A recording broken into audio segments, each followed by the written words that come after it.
Today on Fresno State Focus, the CFA strike gets averted. We have the details. Plus, find out how the minimum wage increase will affect small businesses. Also, what the Central Valley is doing to raise awareness on domestic abuse. Fresno State Focus starts now.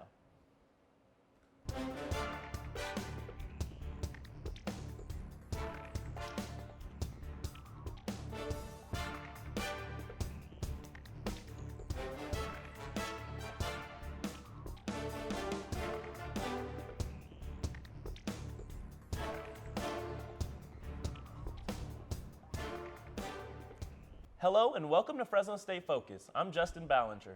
And I'm Nichelle Antonio. A California State University strike has been avoided for now.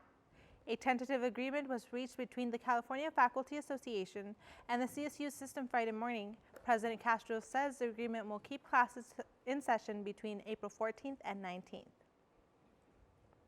I think the faculty never wanted to go on strike. They felt like that was their last resort. And I'm happy that we've been able to avoid that, and we'll be able to continue to do our business as usual, which is all about the success of our students. Let's do this. Let's do it. CFA members didn't receive their original proposal of a 5% raise, settling for only 2%. But the compromise is that over a period of 3 years, the total salary increase will reach 10.5%. With the strike being averted, Professor Judith Scott is here to explain what this all means. Thank you for joining us today. Oh, thank you for inviting me. So can you tell me a little bit about what you guys were going on strike for and what your intentions were? This started about 2014. We wanted a 5% increase. The chancellor's office offered us 2, and we said no. And so we fought for 5, and we got 7 and this year. And what was the tentative agreement in which you guys have come to? So as of June 30th of this year, we will get a 5% increase, and July 1st, the day after, we will get a 2%, and then next year a 3.5, and for those eligible, an SSI, which is a salary step increase of 2.65. So that's where you're seeing those 10.5 numbers.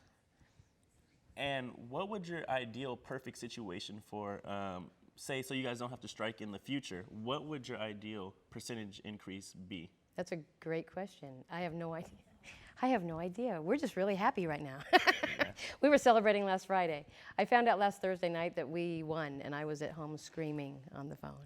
This is a huge win for the faculty. This is a huge win. So, as it being a huge win, what exactly does it mean to you personally? As a lecturer here on campus, I have been stuck at a certain pay for a while now, and it's going to be a nice little increase for me. So it'll be wonderful. Okay, and what I was worried about as a senior student, just in case you guys were to strike. You look young for a senior student. Thank you, thank you. What exactly were you guys? What were your intentions if, say, you guys were to strike for students? What would it do for students? Yeah, how would it impact students? Well, I think what's really cool is what happened is some people are saying, well, why would the chancellor come back to the table and talk to us, especially since he was so dead set on 2%. The week before the blackout period where the chancellor came back to the table to talk, we went to Sacramento. And we took a club here on campus, Students for Quality Education, the SQE. We took a couple of those students, and then a few faculty went, and we talked to all the local legislators, and we said, hey, this is what the fact-finding report says, which says the chancellor has money, give it to your faculty. And if you were going to spend it on something else, put that off. Spend it on them now, right? That's what's important. But we also had the opportunity while we were there to talk about student fee increases as far as your tuition. And so that was wonderful to be able to be a part of that too. So we were there, it was a dual purpose. We were talking about the faculty's increase, also talking about what they're calling your sustainability model, where they want to increase your tuition based on cost of living, not just a standard percentage. So we're fighting that as well. Okay, well, so how could it help you? Okay, I want to thank you so much for your time. And thanks for inviting me. This is always fun. We've been talking with Judith Scott of the Communications Department. Last week, Governor Brown signed a bill into law that will give California the nation's highest statewide minimum wage by 2022. But the increase could potentially cost small business owners. Reporter Johnny Martin has the story.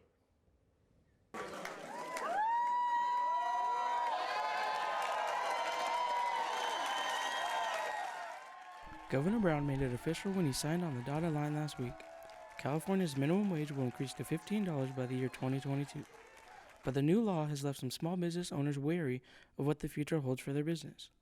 Kate Leonard, co-owner of Bulldog Burger Bistro in Fresno, says we'll have to adjust to the increase in hopes it won't affect her business too drastically. We already have less than a 10% profit margin, and that $15 an hour wage increase is just going to make it so we're basically maybe breaking even, possibly losing money by keeping our doors open. Audrey Gavon, who works as a server at the restaurant, says he knows the effects of a minimum wage increase and doesn't think it's a good idea. Totally for it. I'm actually more of the fact that we should just keep it where it's at. Everything else is going to go up in price. We know what's going to happen. And I just feel that we should just stay where we're at right now. Small businesses in town, like the Bulldog Burger Bistro, are worried what the minimum wage increase will do to their business. But Fresno State economics professor Vonne Van Vleck says it may not be as bad as people think. The cost of living would increase if we were at the edge of our capacity. We're not at the edge of our capacity. We actually have a lot of slack, lots of potential that we haven't lived up to. In the new law, minimum wage will rise by 50 cents next year and to $11 in 2018. From that point on, it will continue to rise $1 every January until the year 2022. Time will only tell just what kind of effect that will truly have on the small businesses in Fresno. Johnny Martin, Fresno State Focus. The Student Involvement Organization at Fresno State hosted a seminar last Friday to raise awareness about the effects of domestic violence. Fresno State Focus reporter Brandon Gutierrez has more. It kind of takes a toll on everybody. Being involved in a relationship can be a beautiful thing until it turns into a violent experience. Fresno State's Student Involvement Organization hosted a seminar last Saturday inside the university's student union to educate attendees about warning signs of domestic violence and how to cope with them. For guest speaker Latasha Krischel, events like this are just one of many ways she helps make sure everyone understands how these incidents affect victims, especially young children. It's important for our educators to know that they are experiencing a lot at home, and all these things that they're experiencing are really a barrier for them to learn and to grow. Krischel works with families and their children through the Marjorie Mason Center, training herself and other staff members on how to provide victims and their families tools needed to live a violence-free life. For some, any event that educates the public on domestic violence is a step in the right direction, but they still believe that more needs to be done to encourage victims to speak out about their experience. It's okay for you to feel hurt, and it's okay for you to feel broken, because there's healing on the other side of that. Fresno State also hosts events like Take Back the Night, which had t-shirts with painted messages on them from domestic violence survivors, along with inspirational speakers who come to talk to students about how they overcame the odds during their moments of crisis. Cases of reported domestic violence incidents continue to make their ways onto college campuses, but even worse are all of the cases that do not go reported. Mostly it's women. I think 95% of all of the domestic violence that is reported is from women, but still less than half is reported. Couples, both young and old, believe that relationships are founded on communication. I think communication is one of the most important things in a relationship, good, bad, or indifferent, that you have to have communication. Spread the love, not the violence. Brandon Gutierrez, Fresno State Focus. Art can be used to decorate, but it can also be used to communicate. Joseph Castellon has this and more for entertainment. Thank you, Nichelle. One local painter is using his art to help shed light on the deaf community.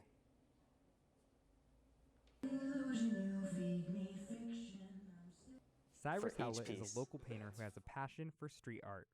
He wanted to use art to spread peace and love. Howlett is known for using hands as a focal point in his art. I figured if I'm drawing hands, why not relay a message that people want to see, or people can see, or people can understand with using sign language.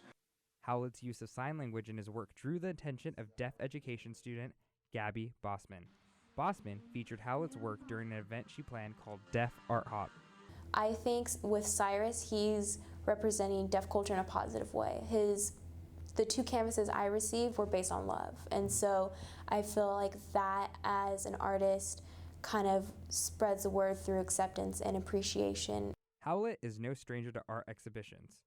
Just this past January, he had his work displayed in the Krause Gallery in New York. One of Howlett's longtime friends spoke of his success.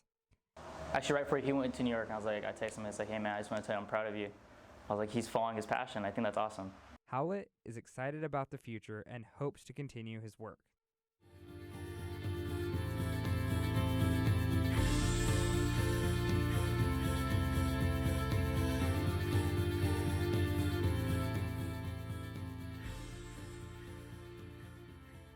To check out Howlett's latest projects, you can follow him on Instagram under Cyrus the Virus. Fresno State's KFSR Radio is about to launch a new program. The Fresno State Jazz Show will feature music from jazz students, staff, and their collaborations from around the world. The show will be hosted by Fresno State jazz instructor Alan Durst. The Fresno State Jazz Show will make its debut at the end of the month. Tonight is the night. In just 2 hours, Sir Paul McCartney will take the stage at the Save Mart Center. The Save Mart Center went all out in welcoming McCartney. McCartney is kicking off his one-on-one tour here in Fresno. It is the only show he is playing in California. The crew has been here since yesterday preparing for tonight's show. If you couldn't get tickets, don't worry. Follow us on Facebook and I'll be doing live updates from the concert. That's your entertainment news. Now back to Justin and Nichelle. Thanks, Joseph. It's prom time, and that means it's time to shell out a lot of money. But there's an organization that helps young women who don't have a lot of money to spend on fancy dresses and shoes. That story coming up. Then Noemi Jimenez is here with Bulldogs in the Kitchen to show us how to make another delicious, nutritious recipe. All that when we come back. This is our Fresno State, forming relationships and learning experiences that last a lifetime, making friends who are like family, learning from professors who treat us like family, and earning a degree to make a better future for our family. Engaging our alumni generation by generation by generation. This is our Fresno State. Welcome to the family.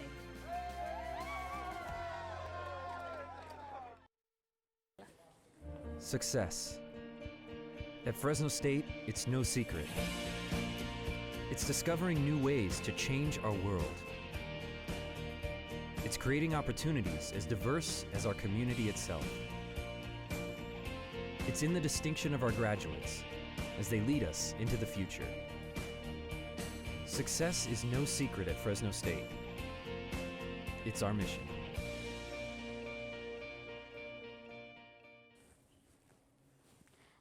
Hello everyone, I hope your Wednesday is going well so far, but it's time for our weather. I know it's your favorite segment of this show, so let's get started with that. If we look at our national map, you can see that Oklahoma, Arkansas, Louisiana, and Mississippi have some heavy rain, and it's really heavy that since there's a flood warning for Arkansas and Mississippi. So for you guys, be careful when you go outdoors. Make sure you guys are staying updated and watching your local weather forecast so you guys know what's going on with those floods. You want to make sure you're taking care of that. Now for our East Coast, as we can see, we have a huge low pressure system coming in into the northwest over here, and it will bring some gusty winds. It will actually hit us tonight, and it will bring these winds into the area, and will go through and below the mountain passes. So if you're driving through the Grapevine, be careful because you may feel your car shake a little. So make sure you're being alert and driving safely. But that's most of all what's going on. Unfortunately, we will not have any rain coming in, but that's okay. It happens, but we have to stay positive. For our valley temperatures, we have some low 70s going on. Here in Fresno, our high is 73, not too bad.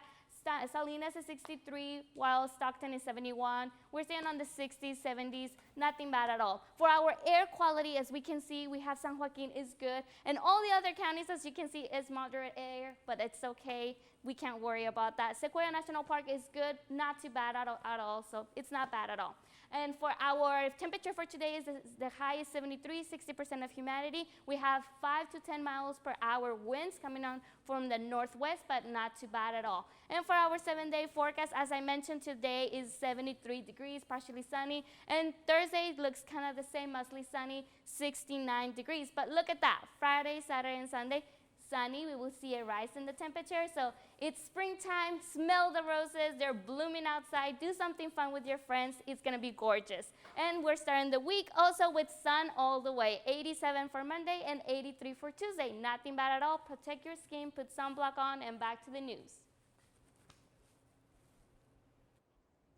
Prom season is around the corner, and obtaining the perfect dress can be costly. Now let's take a look at how the Parlier United Health Centers is making sure some girls get to the dance.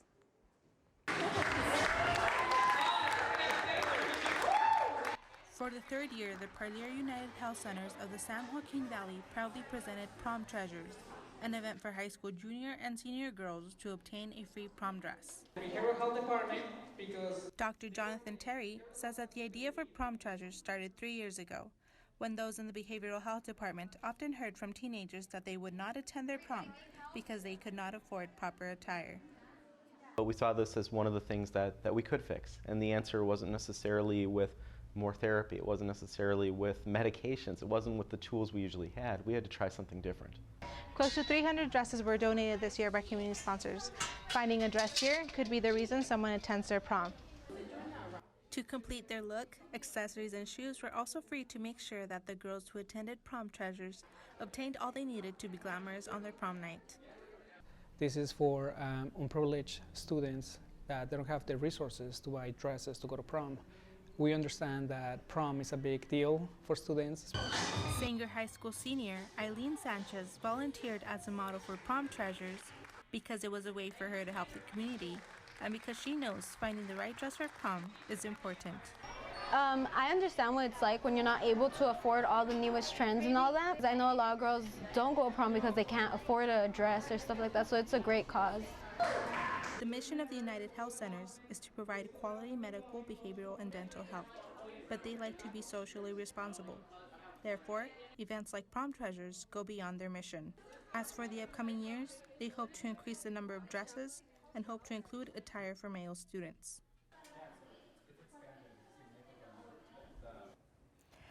Cut prom expenses even more, community sponsors donated prizes to Prom Treasures, such as gift baskets and vouchers for prom tickets. Eating nutritious food can help us have a healthier life. Joining us once again is Noemi Jimenez with Bulldogs in the Kitchen. Thank you for joining us once again. Thank you for having me. Can you remind us one more time what Bulldogs in the Kitchen is? Bulldogs in the Kitchen is a program that takes the athletes into the kitchen. We talk about nutrition, the importance of nutrition, and also how to cook healthy meals in order to enhance their athletic performance. All right, great. So can you teach us, tell us what you're going to do today for us? Okay, so Earth Day is coming up soon, and I thought what a great perfect way, as you just heard, spring is in the air, and so what a great way to incorporate fresh fruit, wholesome fruit, convenient, less waste. So we're doing an edible fruit bowl. So you can see we have very minimal packaging here. Okay, so these are the ingredients. Can you tell us what we're going to use? Yeah, so we have honeydew melon, we have grapefruit, fresh blackberries, Greek yogurt, and almonds. Okay, awesome. Let's get started and tell me how I can help. Okay, so we're going to take your edible plate. And I've already put some in here, but you're going to start by adding in the honeydew. So go ahead and add that. As much as I want? As much as you want. And the good thing about this is that you can make the bowl to however you like. You can add in whatever fruits you prefer. And then you're going to want in the rest of the fruits, so the grapefruit and the blackberries. So very simple. Again, very... So grapefruit in little pieces yes. like this? And these are all fruits that right now, as the weather is changing, our palates are also craving more fresh fruit. So what a great way to incorporate some nutritious meals into your diet. There you go. Right. And then you're just going to top it off with a little bit of Greek yogurt and then the almonds after that. So as you can see, again, is that good it's enough? however you like. How much I want, okay. I think that's good enough. Always, what I try to do is incorporate easy meals. As you can always tell, just there you go. And how pretty is that? That looks great. That looks delicious. I'm sure your mouth is watering. Yeah. So, and you can give it a try. Yes. And this edible is our fruits. bowl, so we don't have to You don't have to use anything. Perfect, No, right, that is the for- whole point of this. for, To celebrate Earth Day. Earth Day, all right? Yes. Well, It's a- I'll try some of this. What do you think? Right? It's great. Easy, Mhm. convenient, fast. That's great. And Thank you you. use always- everything. You always have amazing recipes. Thank you. That's Edible Fruit Bowl. Thank you, Noemi Jimenez, for joining us once again, and thanks for First Quality Produce for providing us with the fruits and vegetables that were used in today's recipe. Justin, back to you. Coming up in sports, the Lady Bulldogs took to the road looking to stay undefeated in Mountain West play. Plus, the Diamond Dogs welcomed the University of Pacific into Biden Field. See if the Bulldogs were able to build on their already impressive record at home. Stay tuned for Sports with Johnny Martin. I got the bulldog spirit up in my head. Up in my head. Up in my head. I got that bulldog spirit. Up in my head. Up in my head to say. I got that bulldog spirit. Deep in my heart. Deep in my heart. Deep in my heart. Got that bulldog spirit. Deep in my heart. Deep in my heart to stay. I got that bulldog spirit. Down in my toes. Down in my toes. Down in my toes. I got that bulldog spirit. Down in my toes. Hey. Down in my toes to stay. I got that bulldog spirit. Up in my head. Deep in my heart. Down in my toes. I got that bulldog spirit. All over me. All over me to stay. I got that bulldog spirit. Deep in my heart. Deep in my heart. Deep in my heart. I got that bulldog spirit. The number 23 ranked Lady Bulldogs were back on the road this past weekend to take on the New Mexico Lobos. It was Bria Kennedy and Paige Gums who led the way, both providing home runs Sunday to lead the Dogs to an 11-1 victory in a 5-inning run rule shortened game. The Dogs took all 3 games against the Lobos over the weekend, outscoring them 28-8 over the 3 games. The Bulldogs became the first Mountain West program to sweep a 3-game conference series from New Mexico and Albuquerque since 2013. They'll return to Margie Wright Diamond to start a 3-game series with the Aggies of Utah State beginning Friday. All youth who have camped with Fresno State Athletics will get in free, along with any youth wearing their jersey as part of Youth Jersey Friday to kick off Kids Weekend. The Diamond Dogs were back at Biden Field Tuesday night as they welcomed in the Tigers of Pacific for a short 1-game series. Let's get right to the action. Top of the first inning, it's Jake Stone with the base hit to right field, scoring Austin Gabor from second to give the Dogs the early 1-0 lead. They'd go on to tack on 2 more runs in the inning, but that would be all the offense for the Bulldogs in the game. The Tigers would go on to hit 3 home runs in the game on their way to defeating Fresno State 7-3. The Tigers get the win despite being out-hit 10-7 by the Bulldogs. The loss is Fresno State's 4th straight loss. They'll look to get back in the win column Friday night as they welcome the Nevada Wolfpack into Pete Biden Field for a 3-game series this weekend. First pitch Friday night will be at 6:05. KFSR Radio on campus of Fresno State debuted a brand new show this semester, Fresno State Sports Report, airing on Saturday mornings. The Sports Report is your inside connection to everything sports at Fresno State. Joining us today is the host of the Fresno State Sports Report and senior editor for the Fresno State Magazine, Eddie Hughes. Eddie, thank you for joining us. Thanks for having me, Johnny. So just tell us a little bit about the Sports Report. So the Fresno State Sports Report airs every Saturday morning at 8:30 on KFSR 90.7 on the dial, and it also streams on the website kfsr.org.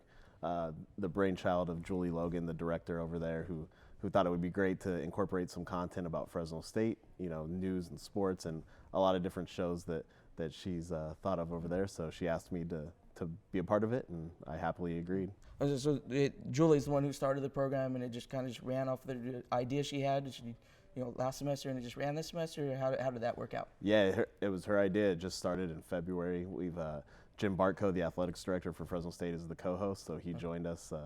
He joins us as often as he can. Busy schedule that he has, but gives us some great insight into what's going on with Fresno State athletics and what's to come. And so, what topics do you guys like to cover in the show? Do you like to cover the teams that are in season at that time, or how does that work? It's kind of an open forum, but we've had everything from Fresno State swimmer who's up for the Olympics for her home country of Lithuania.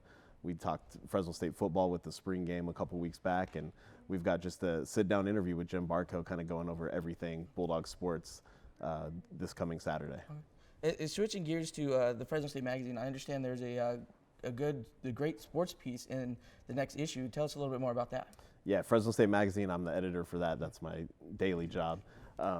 We've got our next magazine coming out right at the end of the month. It should hit mailboxes around April 30th. And if you don't get it in the mail, we try to send it to as many alumni as we can. But if you don't get it in the mail, you can go online to fresnostate.edu/magazine and catch all the articles and photos and videos there. The next issue of Fresno State Magazine comes out at the end of this month. Make sure you grab your copy, and don't forget to tune in to Saturday's episode of the Fresno State Sports Report, airing at 8:30.